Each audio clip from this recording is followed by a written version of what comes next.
O Excalibur do Carmo. Essa é mais uma lenda relacionada à nossa cidade de Arari, e dessa vez envolvendo o povoado Campo do Carmo.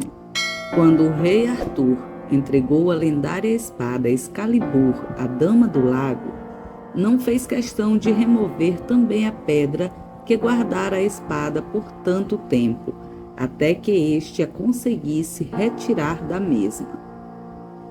Contudo, o mago Merlin a transpôs do seu local original e a escondeu numa forja de onde lhe retiraram todo o ferro existente na rocha firme.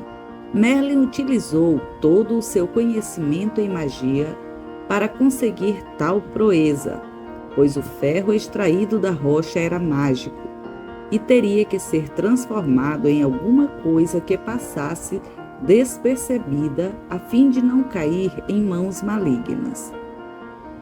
E foi assim que, transformada numa simples bigorna, o ferro da rocha que prendera a grande Excalibur foi passando através das gerações, sempre sob a vigília constante do mago Merlin. No período da Segunda Guerra Mundial, quando os nazistas procuravam relíquias sobrenaturais para vencerem a qualquer preço, um ancião que cuidava da velha bigorna oculta nos interiores mais longínquos da atual Inglaterra, decidiu que era hora de ir para um local mais fora da vista, e então, no mês de agosto de 1943, partiu para o Brasil, país que aparentemente não respirava os ares da guerra. O ancião firmou morada numa região afastada da freguesia, a fim de não ser interrogado por moradores locais a respeito da sua origem. O local é hoje conhecido como Carmo, o interiorzinho do município do atual Arari, no Maranhão. Morava numa velha cabana à beira do rio e mantinha uma rotina leve de vida junto aos moradores locais, os quais nunca questionavam o ancião, mesmo por não saberem falar a língua inglesa e muito menos entendê-la.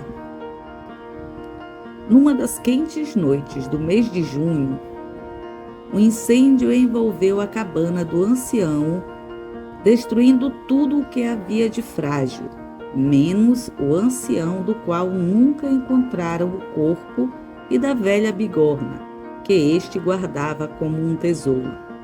Logo após o incêndio, moradores viram um vento brilhante jogar a bigorna na direção da margem do rio e o corpo do velho ser arremessado noite adentro. O certo é que todos que tentaram remover a bigorna de onde esta foi enterrada até a metade, na margem do rio, nunca conseguiram remover. No ano de 1948, o pároco daquela região visitou o povoado para celebrar uma missa naquela comunidade e foi colocado a par do mistério que lá acontecera há 4 anos. O jovem sacerdote foi até a margem do rio, onde está enterrado o pedaço de ferro, e até tentou movê-lo, mas não teve nenhum sucesso. Já um garotinho de 7 anos, que os acompanharam até o local, conseguiu levantar como se a bigorna fosse uma simples pena. Coincidentemente, o nome do garotinho era Arthur, e fora afilhado de consideração do velho dono da bigorna, o qual lhe dera o nome de presente. O pai do garoto, aquele que dirigia aquela comunidade, disse ao pároco que só as pessoas de coração bastante puro eram capazes de remover o ferro do seu lugar, e nesse caso restavam somente as crianças. O sacerdote deu uma risada amiga e retornou até a capelinha, a fim de esperar o povo para a celebração, e enquanto esperava, folheava um pequeno livro de histórias da antiga Grã-Bretanha, intitulado de Contos de Malory. o criador da famosa história do rei Arthur e os cavaleiros da Távola Redonda. Curioso com o que acabara de presenciar, chamou o dirigente da comunidade e perguntou como que se chamava o dono da velha bigorna. E este, sem conhecer o valor da sua informação, respondeu orgulhoso no seu linguajar de caboclo do interior: Compadre Merlin. Essa história também é contada de uma outra maneira. Vamos a ela.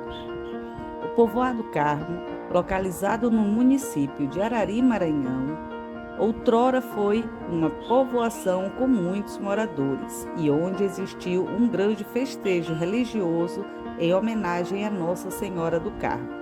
Segundo informações fornecidas pelo historiador arariense João Francisco Batalha, o local teria sido fazenda administrada pelos frades da Ordem de Nossa Senhora do Carmo, ou seja, padres carmelitas, por volta da segunda metade do século XVIII, onde existiu também uma igreja, capela hoje em ruínas, erigida em nome da Santa Senhora, e de que lá existiu também um engenho de açúcar, além de sesmaria pertencente a Manuel Maciel Parente. O povoado, hoje decadente, fica localizado à beira do Grande Campo do Carmo, uma das maiores áreas campestres da região.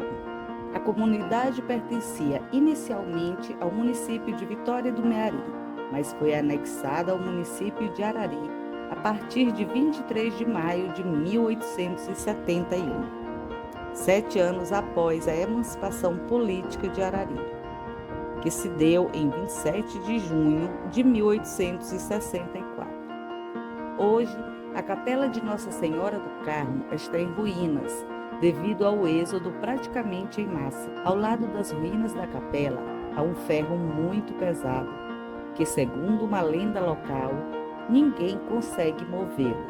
Antigos moradores do local, ainda vivos, que hoje habitam em Arari ou em Vitória do Mearim, dizem que o ferro é místico. Alguns afirmam que mudam o ferro de lugar e no dia seguinte ele se encontra no lugar de origem, ou seja, retorna misteriosamente.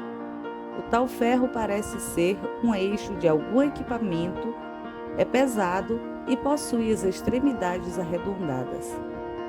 Conversando com outros estudiosos locais que se interessam pela história arariense, disseram que o tal ferro é uma peça do engenho que existira no lugar. Para o escritor e estudioso do assunto arariense, José Fernandes, a peça parece ter sido de artilharia, talvez até proveniente do velho forte instalado no Mearim no século XVIII, em localidade não registrada pela história.